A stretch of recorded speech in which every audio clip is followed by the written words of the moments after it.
Welcome to Sometimes There's Side Eye, a podcast about two friends having real and unfiltered conversations about dogs and people. Listen as we talk about our lives with dogs, training, behavior, share some laughs, and a whole lot of banter. I'm Heather. And I'm Christy. What are we talking about this week, Heather?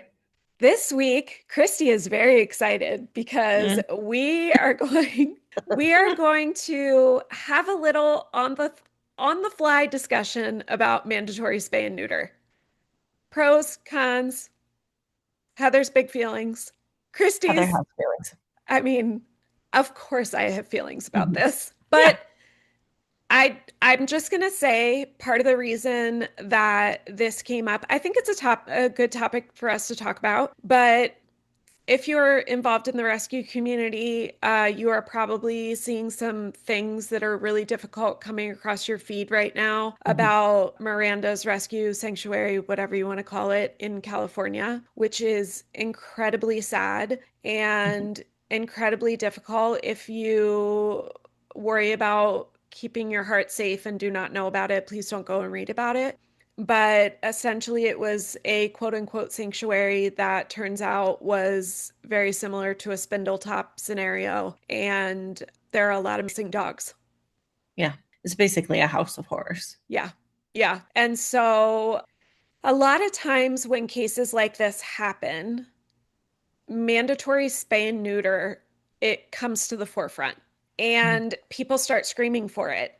And I always find it interesting to read what people are saying. Mhm. And one of the pages that I follow and really resonate with is Bad Rap in California. And sure enough, people started yelling about mandatory spay and neuter, and Bad Rap had done a post about it. And it just got me thinking.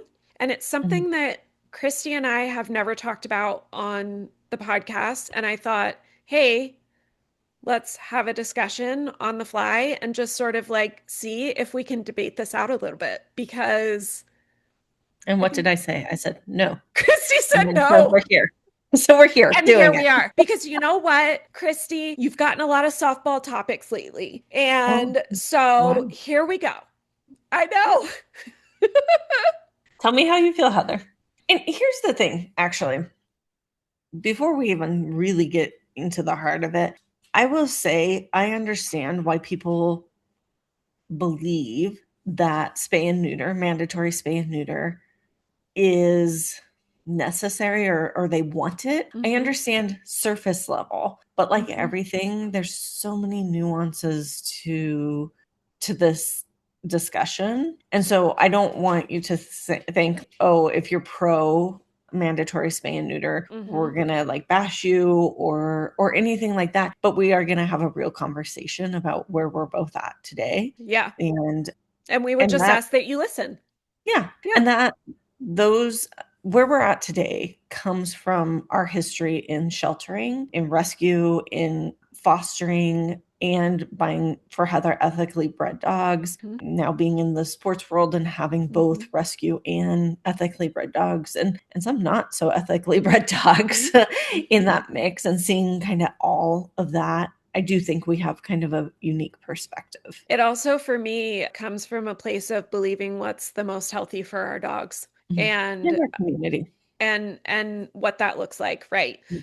I so okay. So one very basic or a couple basic takeaways that I got because I read all of the comments and sort of went down a little bit of a rabbit hole, a social media rabbit hole. No, I know, imagine never. it. A couple things that I thought were really, really interesting were first and foremost, people saying it is impossible, direct quote word, impossible to keep an intact dog from procreating. Oh, I didn't realize that was a belief. There are a lot of people who believe Hmm, that. okay. And I'm just going to say that I have had a combined experience of living with intact animals, a total of, let's see, 7 plus 6, 13, 15 years. So 3 different dogs, a total of 15 years. And I have never had an accidental pregnancy with any of my animals, Mhm. nor have any of my animals gotten any other dogs accidentally pregnant. So I do believe it is possible for Okay. people to keep intact animals and keep them from procreating. Do I also think that that means that accidents never happen? No. I think that we are humans, and in every single way, when it comes to being human, we make mistakes. Mhm. So I'm not saying that everyone's perfect, and I'm not even saying that I'm perfect if I went another 30 years, that I would never have it happen. But if people are actively trying to keep intact animals responsibly, then generally, if they have a whoopsie, then they are also dealing with that in a responsible way. Mhm. So that I thought was a very interesting comment. The Yeah. other thing that I thought was really interesting was the belief that if we make mandatory spay and neuter a law, that everyone will automatically start following it, and that there are even enough resources, free or otherwise, meaning veterinarians, clinics, Mhm. to enforce and make that happen and do all of the surgeries for the millions of dogs who live in the US. And then on top of it, if people don't do it, that there is actually infrastructure to enforce that. Mhm. That really made me just sit back for a moment. Yeah. Because that just tells me that people are making an impassioned argument, but not critically thinking through the whole process or understanding the process. Mhm. Thoughts, Christy? Nope, you're doing great.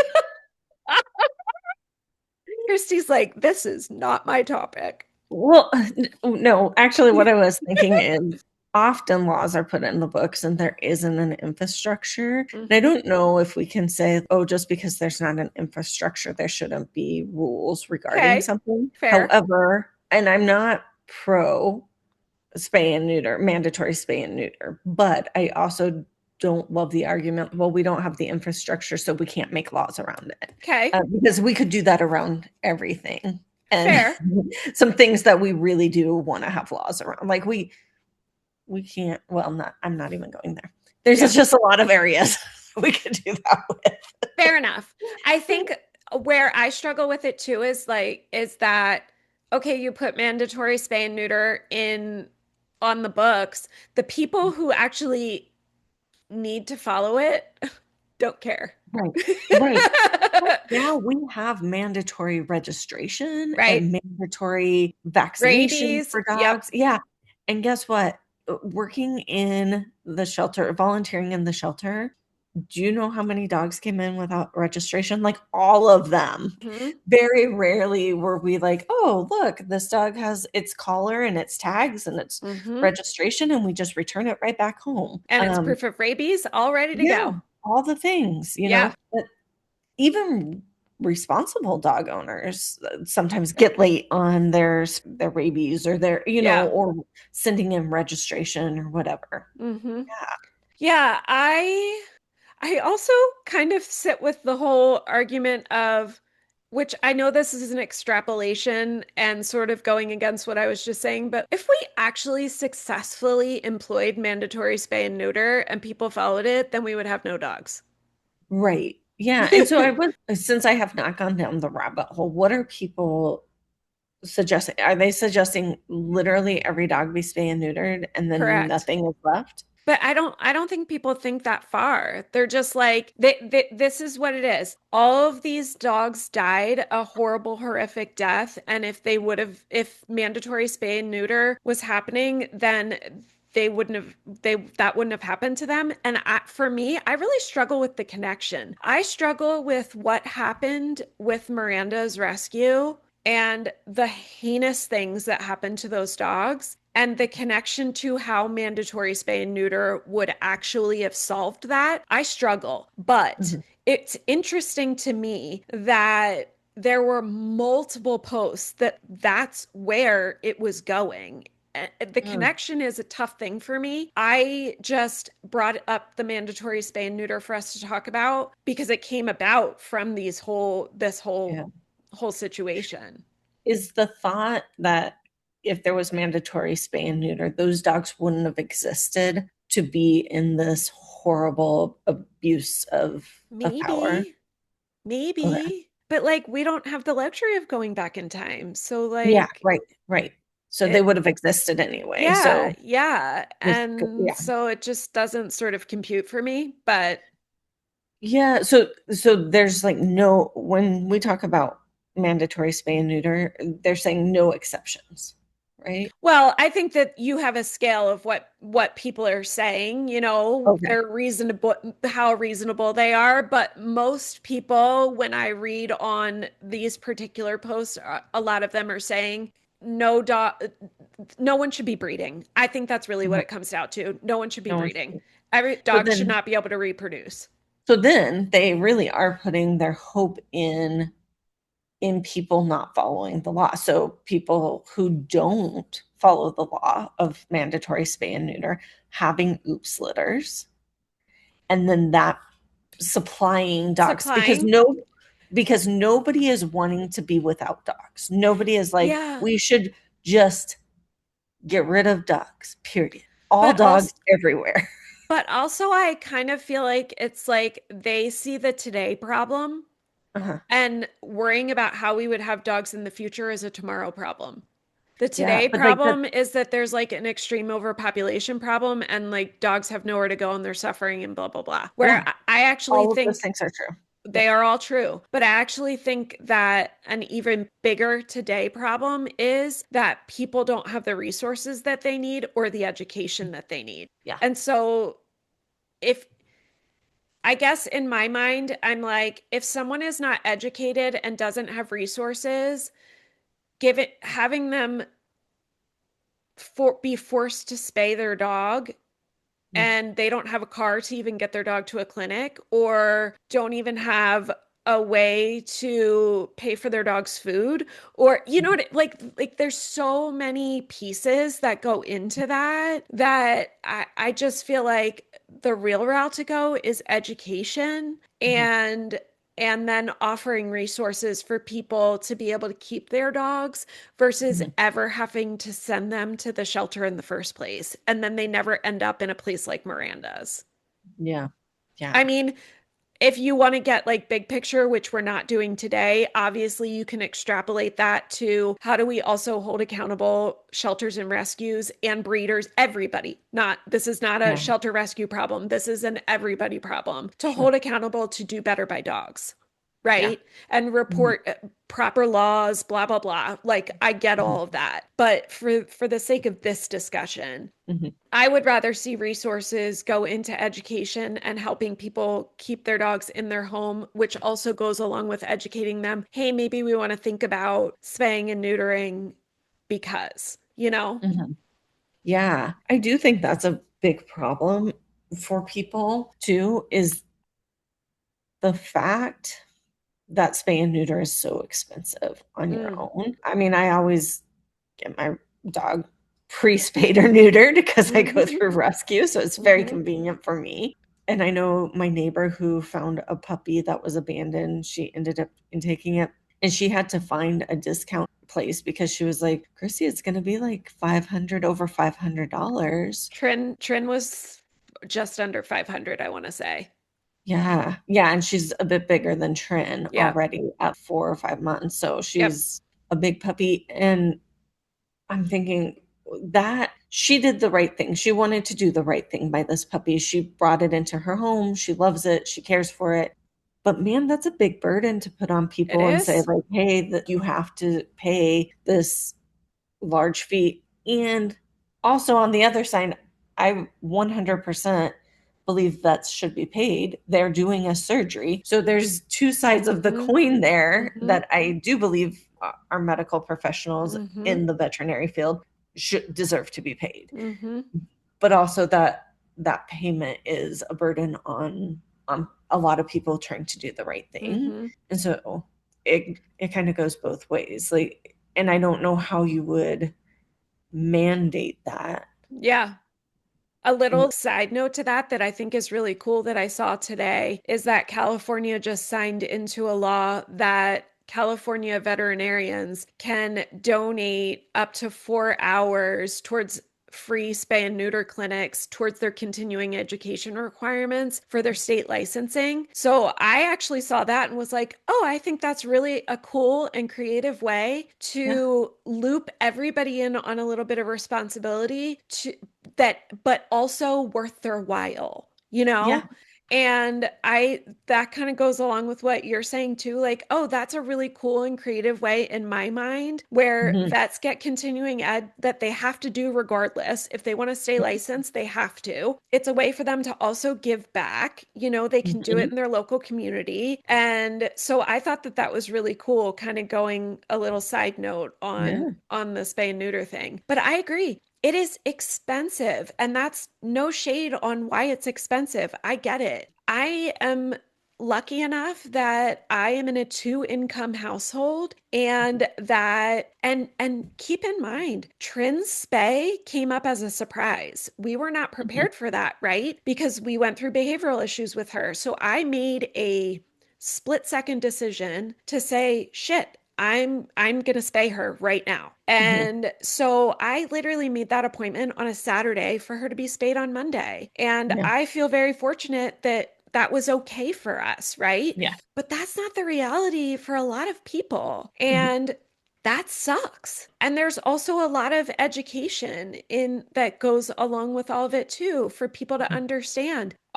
I just had a conversation with someone who works in veterinary medicine, and someone came in and had their personal dog had a litter of puppies, and there was one that was not thriving. And they were having a open, very open, educating conversation. And the woman said, well, I was told, always told that a female dog, oh, it's healthier for them to have one litter.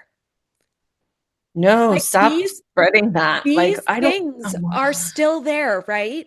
And Yeah. so, and she got an education and was told that's an old wives' tale. That is not accurate. Don't know. Stop saying that, right? So there's all these elements of education that go in as well. And thankfully, that woman was open to being educated. And she said, this was a ton of work. I don't ever want to do this again. I am spaying her. Yeah. Because if every female dog needed to have a litter of puppies to be Lord healthy, have mercy. you guys, like, that's a lot of puppies Lord have that are mercy. not needed or wanted. Yeah. Yeah. And I do remember when I got Lucy, she like had clearly had a litter of puppies before, and she was pregnant, and then they spayed her and found out Mhm. she was pregnant and Schmortion. ended her pregnancy. But somebody told me, I remember someone told me, well, I'm glad she had a chance to be a mother before they Oh, spayed her. And I'm like, interesting. why? Yeah. Like, why? I don't Yeah. know. What's that about? Yeah. So those wives' tales, They're those still here, old loud and school proud. thoughts are Yeah. still here. Yeah. Yeah. I think I mean, I don't think anyone's surprised to hear that I am against mandatory spay and neuter. Yeah. Yeah. I obviously want to be able to make my own educated choices for my personal dogs. I pay to feed them and pay to house them and all of the things that go along with that. And I would like to make the choices for their bodies. Mhm. But a piece of it too for me, I actually do things with my dogs and I want them to be fully mature and fully developed. Mhm. And I want to make a choice based on their breed and their structure when that is. And I don't Mhm. want an arbitrary law to tell me, oh, I don't care how big or small your dog is, at 6 months they will be spayed or neutered, or Mhm. whatever that might be. So I take issue from a health standpoint big time because Yeah. I want my dogs to have the benefit of being fully developed if that is at all possible. That Yeah. now, obviously, if I'm in the like Tater, we adopted him at 15 months. He was already neutered. That's totally fine. That Yeah. I I have don't no think issue with that. we're not saying that animals from rescue should not No. come spay and neutered. I will die on that hill. Like you Well, should, I think there's well, opportunities where it can be done responsibly. But Christy and I are not going to fight about No, that right now. we're not going down that fucking road. I don't agree with you, but we're not going to fight about that right now. Off you go. It's bullshit though. How come fucking Europe and everyone else, they have intact dogs and they're totally Because fine? we're not fucking responsible enough to I do know. it. I know. But some people are. I adopted Cash and he was intact and I Not never fucking talking about reproduced with this him. from an irresponsible rescue Fair. But who didn't know you were responsible enough to have there him and there do are that. rescues out there that are doing spay and neuter contracts and they're doing it successfully. Okay, yeah, that's true.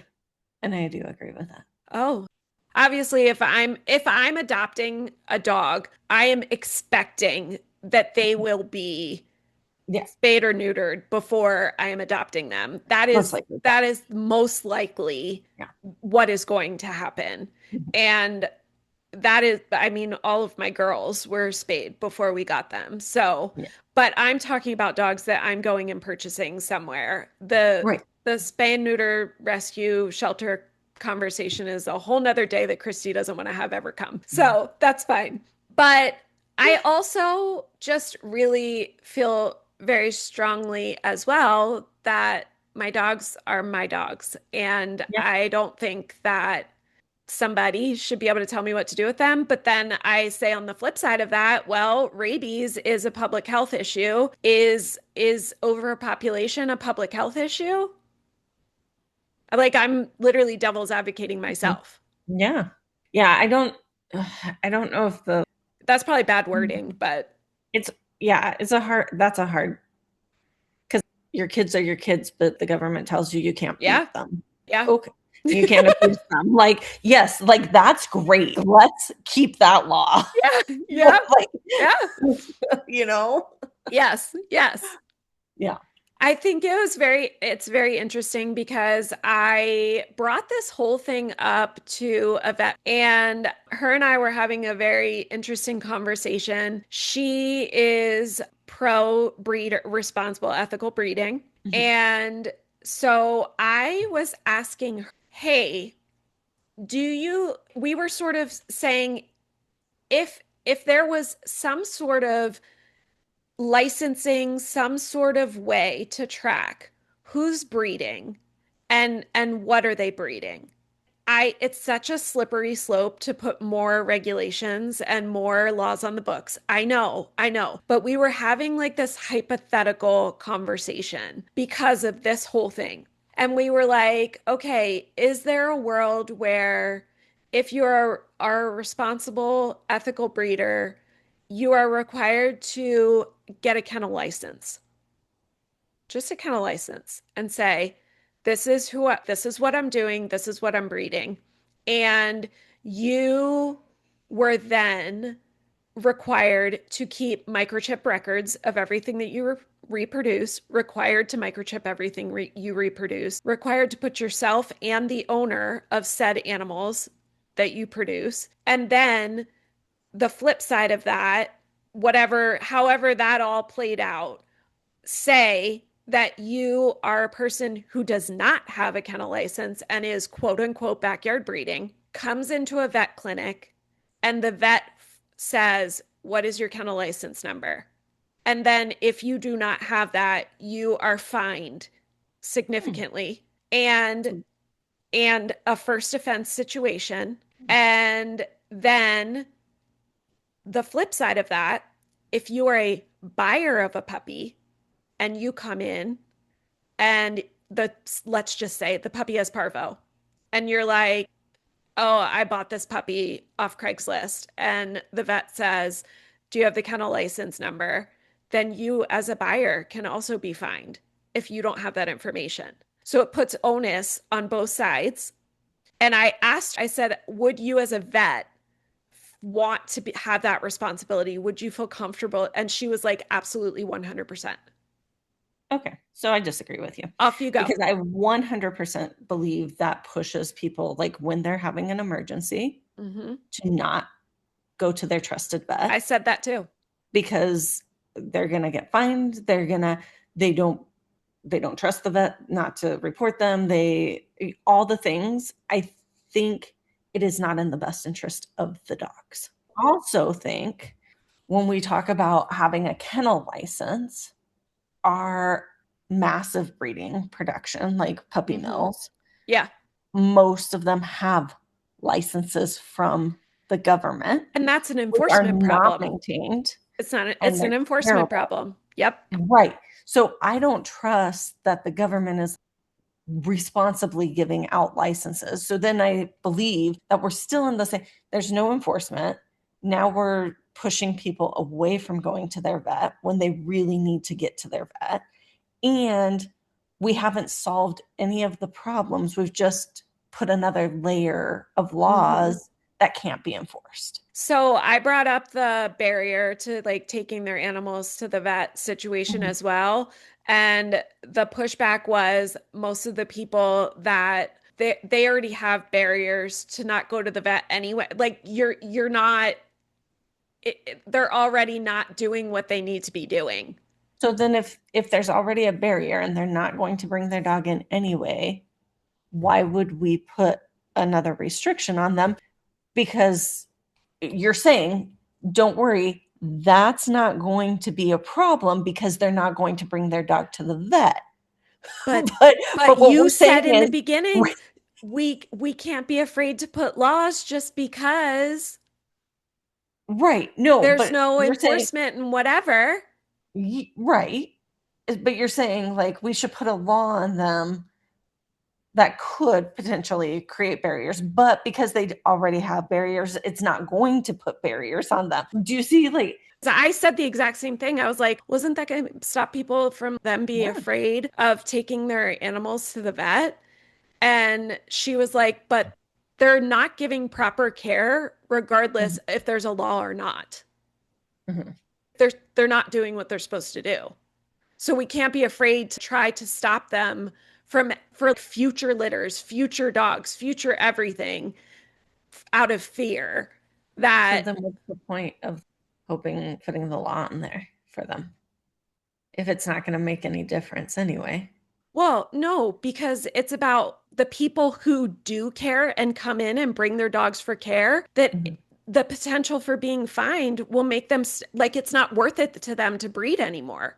It's not worth it because they can get in mhm, trouble and have to pay. And like what they have to pay isn't worth what they make.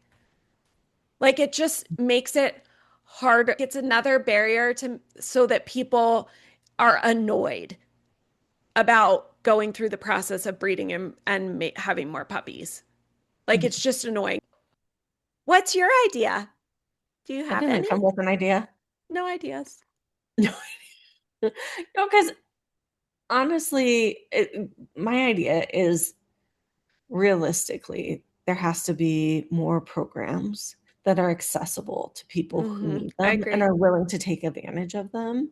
And even in maybe areas that, well, let me back up. So I think a lot of programs, there are a lot of programs, but a lot of them are only for pit bulls or chihuahuas, or they're only in really poor areas, economically challenged areas. But I think we're probably there's a need for those in other areas as well. Mm-hmm. I know I have a family member who lives in a nice community. However, she does not have a lot of money, hardly any Mm-hmm. money. And for her to spay or neuter her animal it was really financially difficult. Mm-hmm. When I looked for programs for her, she's also elderly, so it's going to be she can't drive far. Mm-hmm. Yeah. And it was going to be, an hour drive to any clinic that would provide a reduced fee or a free spay or neuter. And I didn't feel comfortable for a variety of reasons taking her dog from her to do Mm-hmm. this for her. So then I'm like, man, there's no resources her in out her way because that's considered not an economically challenged Mm-hmm. area. Mm-hmm. Even though But I think there's a lot of households, especially right now, there's a lot mm-hmm. of households Mm-hmm. who are economically challenged. Yeah. in areas that maybe you wouldn't You expect to wouldn't find them. expect. Yeah. And for your family member, Mhm. if mandatory spay and neuter were on the books, it would be extremely challenging for them to figure out how to get that done and would Mhm. then be in breach of the law, which is Yeah. really difficult on And many then levels. we go back to, well, what if her dog gets sick Yeah. and needs to go to the vet? Well, now she's like, well, now I can't because she would need to be spayed or neutered and I could be Yeah. fined or I could get in Yeah. trouble or they could take my Hmm. dog for not having this, but now my dog's sick. And guess what? This dog is not going to get pregnant because this dog does not leave her home. It's a bit of agoraphobic at this point. Like, Hmm. so, and she did get the dog spayed, but it was It a, was a, a hardship. Yeah. yeah. Yeah. I think it's really hard. I completely, Can I just say one other thing on that? yes. I know the devil's advocate is going to say maybe your family member shouldn't have a dog then. And maybe you're right. I mean, I made the same argument when she got a dog.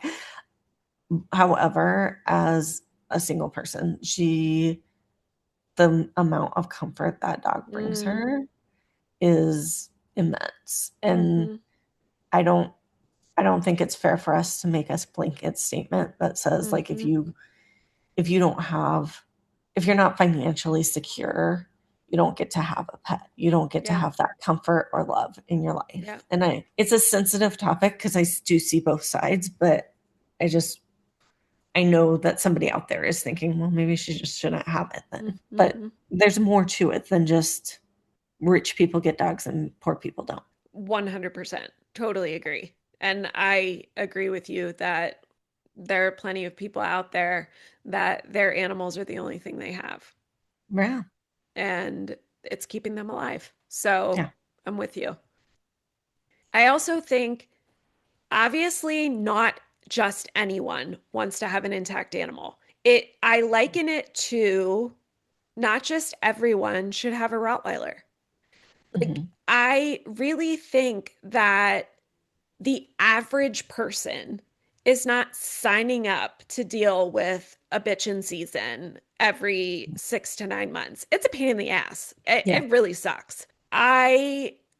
So when I say that I am against mandatory spay and neuter, that doesn't mean that I think that there should just be intact animals running around No. everywhere and breeding and doing whatever. I think that there should be the possibility for me to make the correct decisions for the animals in my home that I own. Mhm. And that there has to be a better way to educate and provide resources so that people can also do the right, quote unquote, right thing. Here we go. Mhm. The best thing for their home, their animals, but then also society, right? Yeah. So we do have to think about big picture. We have to think about safety. We have to think about our communities. We have to think about our shelter populations, all of that stuff. But at the end of the day, I pay my mortgage, I pay my dog's food, I do all of these things. And so I just don't subscribe to that. And I don't think that it is the way to solve all the world's animal problems. Right. Yeah. And I think we're both in agreement. We wish there were a lot less dogs being produced. That 100%. and we wish that the shelters weren't full because the shelters have lots of puppies as well as old dogs and everything in between. But I wouldn't say mandatory spay and neuter. I would say spay and neuter is very helpful. Yes. But mandatory spay and neuter, I wouldn't agree with. Yeah. Yeah. I think for me, it's about, it's the indiscriminate breeding, right? It's the Mhm. indiscriminate production of animals. That Yeah. is the critical piece of it. Because when the indiscriminate breeding can, not always, but can also, because we have Jackson, we have Yeah. Tater, we have Layla, right? We have a lot of examples of super solid dogs Yeah. who were indiscriminately bred. Sure. But I think that typically indiscriminately breeding dogs when we are just throwing two dogs together with reckless abandon Mhm. to for whatever reason because we want mama to be able to be a mama. I don't know, like Mhm. all the Yeah. reasons that people do it. I think that the potential for things to go south and those animals to end up in the shelter is higher than someone who is a breeder like Mhm. Trin's breeder, you know, a breeder like Tiago's breeder. That's just reality. And Yeah. so there are other routes that I think that we can take to curb the overpopulation problem, Yeah. to make sure that the horrific things that happened at Miranda's rescue never happen again or happen less, because unfortunately it will happen again and it is happening Yeah. again. I think that there are just other things that we can do to try to turn the tides. Mhm. Yeah. There's some gaps in knowledge Mm, on the rescue end, and I also think there's gaps in knowledge in the breeder end of what rescue is going through too.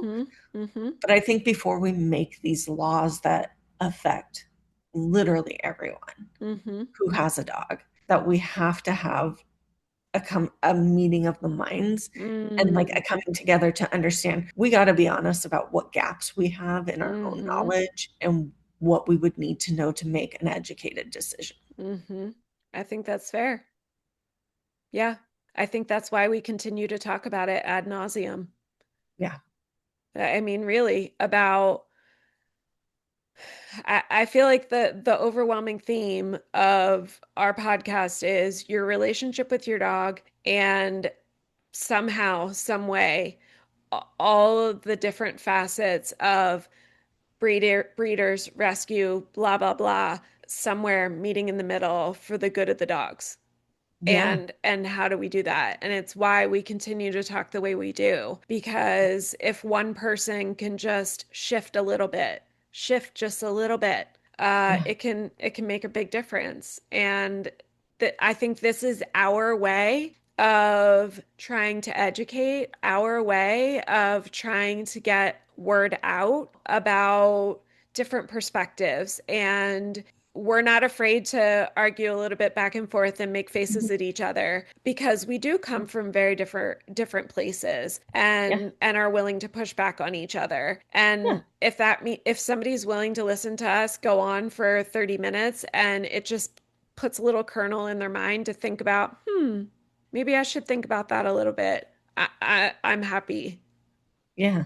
I think, yeah, if we can create, I think we've really, as a nation, gotten away from a spirit of curiosity to Mm, understand somebody else's point of view. And I think it would serve us well to be curious about what on the rescue side, what breeders are doing and why they are so mm-hmm, passionate about what they're breeding, but then also on the breeding side, mm-hmm. why rescue people are so passionate about trying to clear the shelters and And what why they're they're seeing. struggling.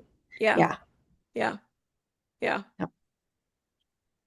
If you've enjoyed this episode, subscribe, rate, and share us wherever you get your podcasts. Also, come on over to Instagram and engage with us at Sometimes There's Side Eye. Thanks for listening, everybody. Talk to you next time. Bye. Bye.